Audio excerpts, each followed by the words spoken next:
Hello दोस्तों, स्वागत है हमारे नए वीडियो में। आज की वीडियो में हम लोग एक रोमांटिक ड्रामा मूवी को एक्सप्लेन करने वाले हैं जिसे 2005 में रिलीज किया गया था और इस मूवी का नाम है माय ब्रदर्स वाइफ। इस मूवी की कहानी में हम लोग जोई को देखेंगे जो कि अपने पति के साथ अलग रहती है, लेकिन धीरे धीरे इन दोनों के रिश्ते खराब होने लगते हैं। एक दिन जोई की मुलाकात अपने पति के भाई यानी अपने देवर से होती है और वो उसके तरफ अट्रैक्ट होने लगती है।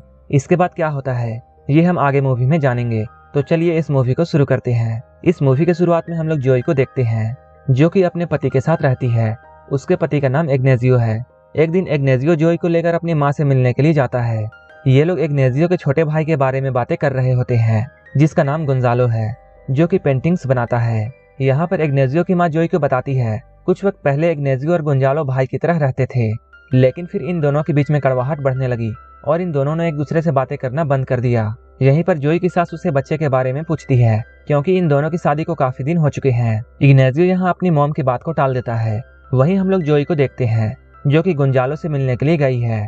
वहाँ उसे गोंजालो की बनाई एक पेंटिंग बहुत पसंद आती है। गोंजालो जोई से कहता है ये पेंटिंग तुम्हारे लिए फ्री है, लेकिन वो इग्नेजियो को परेशान करना चाहता था, इसलिए वो जोई से बोलता है वो इसके लिए $3000 लेगा। जोई जब उस पेंटिंग को घर लेकर आती है तब इग्नेजियो उसे देखता है और वो पूछता है क्या गोंजालो ने तुमसे इसके लिए पैसे लिए हैं। जोई उससे कहती है हाँ, गोंजालो ने मेरे से कुछ पैसे लिए हैं। इस बात से इग्नेजियो को बहुत गुस्सा आता है क्योंकि इग्नेजियो हर महीने उसे पैसे भेजता है, फिर भी उसने इस पेंटिंग के लिए उससे पैसे लिए। रात में जब ये लोग टीवी देख रहे होते हैं तभी टीवी पर एक बच्चे का ऐड आता है। उस ऐड को देखकर जोई उदास हो जाती है। तब इग्नेजियो उसे बोलता है अगर तुम चाहो तो हम लोग एक बच्चा गोद ले सकते हैं। जोई उससे कहती है उसे किसी और का बच्चा नहीं चाहिए। वहीं अगले दिन गोंजालो जोई को अपने पास बुलाता है और वो उससे कहता है वो उसकी पेंटिंग बनाना चाहता है, इसके लिए उसे उसकी कुछ फोटोज लेनी पड़ेगी। यहीं पर इन दोनों के बीच में बातें शुरू हो जाती हैं और जोई इग्नेजियो के बारे में गोंजालो को बहुत कुछ बताती है। इग्नेजियो उसे खुश नहीं रखता है और वो लोग सिर्फ वीकेंड में ही इंटीमेट होते हैं। जोई गोंजालो को ये सब बता ही रही होती है तभी गलती से उससे उसका फोन दब जाता है और कॉल इग्नेजियो के पास चला जाता है। इससे इग्नेजियो इन दोनों की बातों को सुन लेता है, लेकिन जोई को इस बारे में कुछ भी पता नहीं था। इससे इग्नेजियो को इस बात से बहुत गुस्सा आता है और वो गोंजालो की बनाई हुई पेंटिंग को स्विमिंग पूल में फेंक देता है। जब जोई घर आकर नहाने के लिए जाती है तब वो गोंजालो की बनाई हुई पेंटिंग को स्विमिंग पूल के अंदर देखती है। इस बात को लेकर दोनों में बहस हो जाती है। अगली बार जब गोंजालो जोई को अपनी पेंटिंग्स दिखाने के लिए बुलाता है तब जोई ये सब बातें उसे बताती है। ये सब बताते हुए वो थोड़ी इमोशनल हो जाती है। इस बात का फायदा उठाकर गोंजालो उसके करीब आता है और गोंजालो उसे किस करने की कोशिश करता है, लेकिन जोई उसे रोकती है और वापस आ जाती है और अपने एक गे फ्रेंड जिसका नाम बोरिस है उससे ये बातें शेयर करती है। बोरिस उससे कहता है अगर गोंजालो तुमसे रिलेशनशिप बनाना चाहता है तब इसमें कोई भी बुरी बात नहीं है क्योंकि इग्नेजियो तुम्हें वैल्यू नहीं देता है। बोरिस की बात सुनकर जोई भी ये सोचती है उसे अपनी मर्जी से अपनी जिंदगी गुजारनी चाहिए। इसके बाद एक वक्त जब इग्नेजियो अपने बिजनेस ट्रिप के लिए कहीं जाता है तब जोई गोंजालो को डिनर के लिए बुलाती है। इसके बाद रात में ये दोनों इंटीमेट होते हैं। वहीं दूसरी ओर हम लोग इग्नेजियो को देखते हैं। वो जिस होटल में अपने बिजनेस ट्रिप के लिए गया था वहाँ उसके कमरे में कोई और भी था। इग्नेजियो जब अपने बिजनेस ट्रिप से वापस आता है तब वो जोई के पास जाकर बैठता है। जोई यहाँ रो रही होती है क्योंकि उसे अपने किए पर पछतावा है, लेकिन वो इग्नेजियो को इसके बारे में कुछ भी नहीं बताती है। इग्नेजियो यहाँ सोचता है जोई बच्चे के बारे में सोचकर रो रही है। यहीं पर जोई इग्नेजियो से पूछती है क्या वो उससे प्यार करता है। इग्नेजियो उससे कहता है हाँ, मैं तुमसे बहुत प्यार करता हूँ। इसके बाद जोई उससे रोमांस करने की कोशिश करती है, लेकिन इग्नेजियो उसे मना कर देता है। इग्नेजियो उससे कहता है आज वीकेंड नहीं है, इसलिए हम लोग ये सब नहीं करेंगे। इस बात से जोई को बहुत बुरा लगता है। इसके बाद जोई को ऐसा लगता है उसने जो भी गोंजालो के साथ किया उसमें कोई भी बुराई नहीं थी। इसके बाद वो रेगुलर गोंजालो के पास जाने लगती है। अगली बार जब जोई गोंजालो के पास जाती है तब उसे वो इग्नेजियो के बारे में बताती है कि इग्नेजियो उसके साथ रोमांस नहीं करता है। तब गोंजालो उससे कहता है उसे एक जरूरी बात उसे बतानी है और वो बात ये है कि इग्नेजियो गे है और इसी वजह से इग्नेजियो तुमसे अच्छे से प्यार नहीं करता है, लेकिन वो इस बात को सभी से छिपा कर रखता है। जोई को गोंजालो की बात पर यकीन नहीं होता है, इसलिए वो इस बात को बोरिस के साथ शेयर करती है। बोरिस उसे कहता है हाँ, ऐसा हो सकता है क्योंकि इग्नेजियो तुम्हारे साथ रोमांस करना नहीं चाहता है।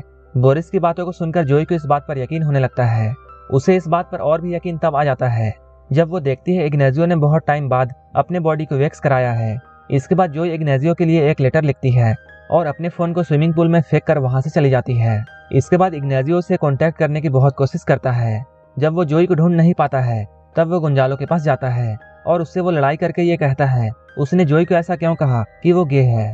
तब गोंजालो उसे जवाब देकर अपनी एक पेंटिंग दिखाता है जहाँ एक बच्चा अपने डर के सामने खड़ा होता है और वो कहता है वो बच्चा वही है और उसे अपने बचपन की सारी बातें याद हैं। किस तरह से वो उसका रेप किया करता था। इस बात का बदला वो बचपन से ही इग्नेजियो से लेना चाहता था और ये सब उसने सिर्फ बदला लेने के लिए किया है। गोंजालो की बात सुनकर इग्नेजियो वहां से वापस आ जाता है और वो जोई को ढूंढने की कोशिश करता है।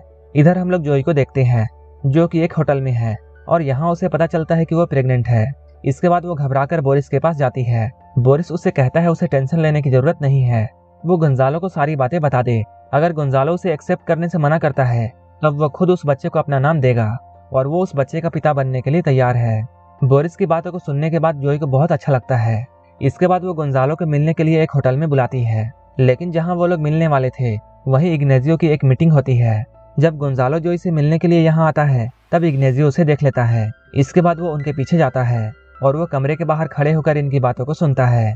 अंदर हम लोग गोंजालो और जोई को देखते हैं जो कि जोई की प्रेगनेंसी वाली बात को सुनकर बहुत अपसेट होता है, क्योंकि गोंजालो उसे कहता है ये बच्चा उसका नहीं हो सकता है और उसे ऐसा लगता है जैसे जोई किसी और के साथ भी सोती है। गोंजालो की बातों को सुनकर जोई को बहुत बुरा लगता है और जोई उसे यहाँ से जाने के लिए कहती है। इसके बाद जोई खुद को बहुत अकेला महसूस करती है। अब जोई काफी अकेली थी। ये सब को लेकर जोई बहुत सैड होती है। तभी उसे एक दिन इग्नेजियो का एक लेटर मिलता है और वो उससे मिलने के लिए उसे रिक्वेस्ट करता है। जोई उससे मिलने के लिए मान जाती है। इसके बाद जब इग्नेजियो जोई से मिलता है तब वो उसे बताता है ये बात बिल्कुल सच है कि वो गे है, लेकिन ये बात भी सच है कि वो उसे बहुत प्यार करता है। इग्नेजियो यहाँ अपनी दिल की बात उसे बताता है और वो उसे अपने साथ चलने के लिए कहता है और वो उसे कहता है वो उसके बच्चे को अपना नाम देने के लिए तैयार है। ये सारी बातों को सुनने के बाद जोई उसके साथ जाने के लिए तैयार हो जाती है। इग्नेजियो यहाँ जोई से एक बात और कहता है कि इग्नेजियो जब भी किसी मर्द के साथ रिलेशनशिप बनाना चाहे तब जोई उसे नहीं रोकेगी। जोई उसकी ये शर्त मान जाती है। इसके बाद ये दोनों अपने घर वापस आ जाते हैं। कुछ वक्त बाद जोई को एक बेटा होता है। इग्नेजियो गोंजालो को एक मेल लिखकर इसके बारे में बताता है। इसके बाद इग्नेजियो जोई और अपने बेटे को लेकर अपने माँ से मिलने के लिए जाता है और ये सारे लोग बहुत खुश होते हैं क्योंकि इग्नेजियो ने अपनी माँ की विश पूरी कर दी थी। और यहीं पर यह मूवी खत्म हो जाती है। अगर आपको ये मूवी अच्छी लगी हो तो एक लाइक जरूर कर देना और ऐसे ही मूवीज के लिए मेरे चैनल को जरूर सब्सक्राइब कर लेना। तो मिलते हैं हमारे नेक्स्ट वीडियो में।